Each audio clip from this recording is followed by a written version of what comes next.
సికింద్రాబాద్ లోని doctor Narayana college of hotel management లో 100% job guarantee 966365 I feel మేధావులు కూర్చొని సుప్రీం కోర్టుతో సహా అందరూ కూర్చొని ఇది అంత దేశానికి సంబంధించిన విషయం కాబట్టి అందరూ కూర్చొని ఓ నిర్ణయానికి వస్తే దేశ ప్రజలు హర్షిస్తారన్నది నా అభిప్రాయం.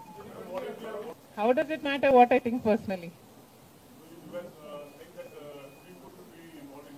Exactly. The reason I want Supreme Court to be involved is because I don't know the entire positives and the negatives of it. So there should be intellectuals, there should be the best of the judicial sitting and discussing over it and see the pros and the cons of it and then come to a decision is what I think. Because as of now, I do not have the entire information of the whole topic. Prajalu buddhi chepparu kadamma inga nenu maatladam enduku.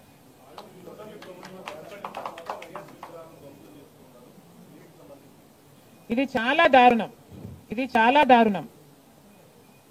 కేవలం ఒక party ఓడిపోయింది కాబట్టి రాజశేఖర్ రెడ్డి గారి విగ్రహాలని ధ్వంసం చేయడం అన్నది చాలా దారుణం. రాజశేఖర్ రెడ్డి గారు ఒక మహానాయకుడు, ఆంధ్ర రాష్ట్ర ప్రజలకు నమ్మకంగా సేవ చేసిన నాయకుడు. సేవ చేస్తూనే ప్రజల మధ్యలో నేను ఇంకా ఎంతో చేయాలి, సాధించాలి అని రచ్చబండకని బయలుదేరి వెళ్ళి చనిపోయిన నాయకుడు రాజశేఖర్ రెడ్డి గారు. రాజశేఖర్ రెడ్డి గారు లాంటి మహానాయకుడు చనిపోతే దాదాపు 7,000 మంది ప్రజలు ఆ బాధ తట్టుకోలేక, నిజాన్ని జీర్ణించుకోలేక ఆయన వెనకాలే చనిపోయారు.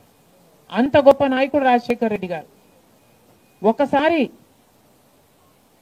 ఏం చేస్తున్నాము అని ఇలాంటి వాళ్ళు ఆలోచన చేసుకోవాలి.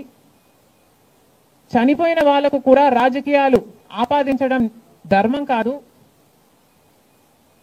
చనిపోయిన వాళ్లకు కూడా గెలుపు ఓటములు ఆపాదించడం న్యాయం కాదు. మరొక్కసారి చెప్తున్నాం, రాజశేఖర్ రెడ్డి గారు మీకు చేసింది ఏమీ లేదు. దయచేసి రాజశేఖర్ రెడ్డి గారి విగ్రహాలను ధ్వంసం చేయడం ఆపండి.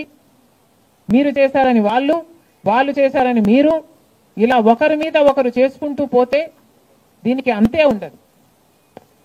మళ్ళీ చెప్తున్నాం, మీకు ఇంకొకరికి తేడా ఉండాలి అంటే కొంచెం పేషెన్స్ని పాటించాల్సిన అవసరం ఉంది.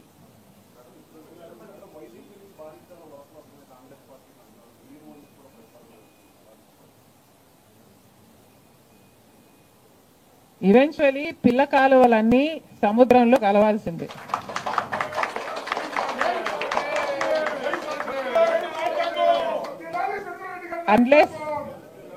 అన్లెస్ అవి ఎండిపోతే తప్ప.